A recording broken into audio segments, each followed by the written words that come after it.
प्रकाश राजभर का कांग्रेस पर बड़ा हमला, कांग्रेस की ही कब्र खुद गई, वो किसी की क्या कब्र खोदेंगे। मुरादाबाद से है खबर। योगी सरकार के कैबिनेट मंत्री ओम प्रकाश राजभर मुरादाबाद में अपनी पार्टी कार्यालय पहुंचे, जो राजभर ने कहा कि आने वाले 20 साल तक एनडीए को हटाने वाला कोई नहीं है, जो दिल्ली में वोट चोरी के नारे लगा रहे हैं, जबकि सबसे पहले कांग्रेस ने ही वोट चोरी किया था। 2 वोट पाने वाले प्रधानमंत्री बन गए और 11 वोट पाने वाले पीछे रह गए, जबकि कांग्रेस की तो खुद ही कब्र खुद गई, जब वो दूसरे की क्या खोदेंगे। मातरम को लेकर लगातार विवाद छिड़ा है, अलग अलग जो पार्टियां हैं उसका व्याख्या कर रही, क्या कहेंगे आप?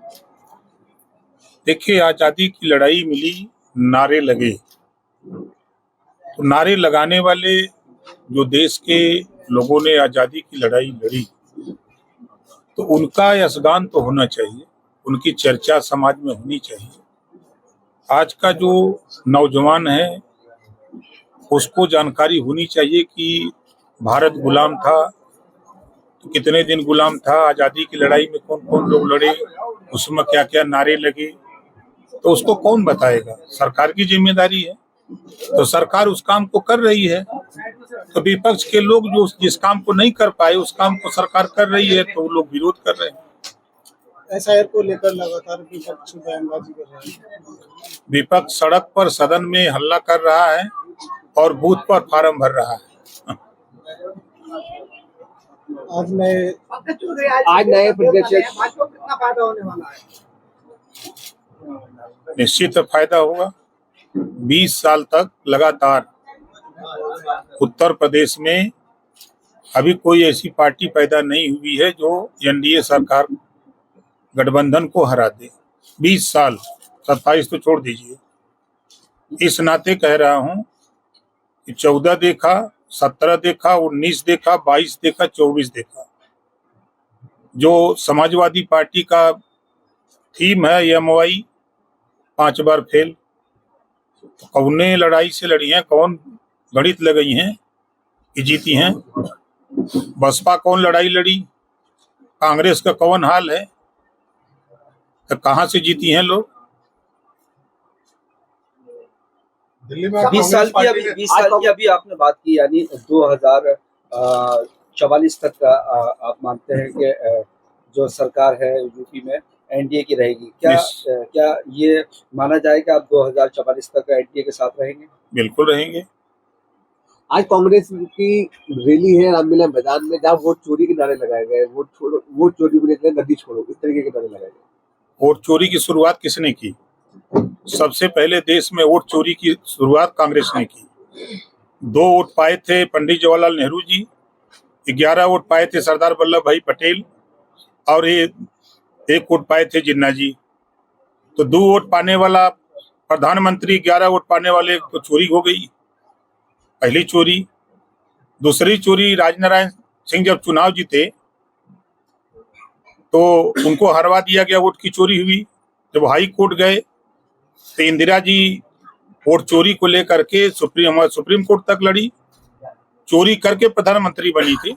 आपके इसी रामपुर में विपक्ष का कैंडिडेट जीत गया था, कांग्रेस का हार गया था, तो दिल्ली से फोन आया सीएम को, सीएम का फोन आया डीएम को, ये मरा बहुत खास आदमी, इसको जितवाओ नहीं तो नौकरी जाएगी। उसको जितवाया गया यही रामपुर में। चोरी किसकी थी? सरकार कांग्रेस की थी। हमारे बनारस में जब मछुआरे जाल डाले गंगा जी में तो मतपेटी निकली जिसमें कांग्रेस का वोट नहीं था, और श्यामलाल यादव को चुनाव जितवाया गया वोट चोरी करके। तो वो वोट चोरी करने वाले लोग 2014 कांग्रेस की सरकार के रीजिंग में एनडीए की सरकार बनी पूर्ण बहुमत से। अगर ये वोट चोरी की बात करते हैं तो ये लोग चोरी से तो सांसद हो गए हैं, चोरी से सरकार बन गई है। तो ये चोरी की सरकार वाले पहले आरोप लगाने वाले रिजाइन तो दे दें, तब ना आरोप सही होगा। सर, कोडियन को लेकर जो है लगातार समाजवादी पार्टी के नेता सरकार को घेर रहे हैं। सरकार को एसआईटी की गठन हो गया, एसआईटी जांच करे, जो दोषी होगा उसके खिलाफ कार्रवाई हो। 2015 तक ग्राम नीति का ऑडिट चल रहा है, क्योंकि अभी तक निस्तारण नहीं हुआ। देखिए, ऑडिट का काम थोड़ा टफ होता है, और पहले ट्रांजिस्टर में आप देखे होंगे धीमी गति का समाचार चलता था, तो वो ऑडिट का काम धीमी गति के समाचार से होता है। ये समाजवादी के सांसद ने अयोध्या का प्रसाद वो कह रहे हैं कि पंकज चौधरी के बनने से समाजवादी की पार्टी को कोई नुकसान नहीं हुआ, समाज अखिलेश यादव मुख्यमंत्री बना सब 2027। देखिए, किसी को कह तो नहीं सकते हम कि अब दिवा स्वप्न देखें लोग तो क्या कहा जाए। हम 22 का रिजल्ट देख लें, 17 का रिजल्ट देख लें, 19 का देख लें, 14 का देख लें, किस कौन सा वोट उनके पास आ पड़ गया कि जो है जीत जाएंगे। कोई एक ऐसा वोट बता दे कि जो वोट उनके पास चला गया। पंकज चौधरी 7 बार सांसद रहे हैं, केंद्रीय मंत्री रहे हैं, एक बड़े नेता हैं। ये भारतीय जनता पार्टी का विषय है। अगर उनको तकलीफ नहीं है तो फिर बोल क्यों रहे हैं। हमेशा जानते हैं फलदार वृक्ष पर ही लोग चक्का मारते हैं, सूखे पेड़ पर नहीं मारते हैं। 2027 विधानसभा चुनाव में जो मुरादाबाद है वो समाजवादी का गढ़ माना जाता है। क्या आप किसी कैंडिडेट को इस सीट से मुरादाबाद में इस सीट से उसी तैयारी में लगे हैं, आ जा रहे हैं, तैयारी कर रहे हैं।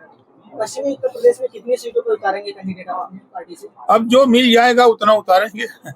ठीक। एक फोटो लेना। मुरादाबाद से रेहान अंसारी की रिपोर्ट।